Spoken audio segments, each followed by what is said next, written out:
ఉండి నియోజకవర్గాన్ని అభివృద్ధి చేయాలి. గ్రామాలు తిరిగినప్పుడు ఆ మరుగుదొడ్లు బస్సెస్ వస్తే కొన్ని చోట్ల డోర్లు ఇరిగిపోయి ఉంటున్నాయి. ఇప్పుడు నా ఆలోచన ఏంటంటే నేను ఇప్పుడు ఎమ్మెల్యే అయ్యి ఖచ్చితంగా ఫస్ట్ టేకప్ చేసేది ఆ బాత్రూమ్లు అన్నింటినీ కూడా రెనోవేట్ చేస్తాను. యూరోపియన్ కమోడ్ పెట్టించి ఫ్లష్ అది పెట్టించి దాన్ని చేయించాలనేది నా ఇంటెన్షన్. ఆక్వా కల్చర్ ఈరోజు కష్టాల్లో నష్టాల్లో ఉంది.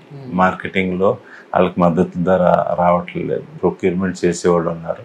వాళ్ళందరితో కూడా మనం డిస్కస్ చేసి ఫార్మర్కి మద్దతు ధర వచ్చేటట్టు చేయాలి. అట్లాగే డిసీజెస్ ఎక్కువ వస్తున్నాయి. సీడ్ క్వాలిటీ లేదు.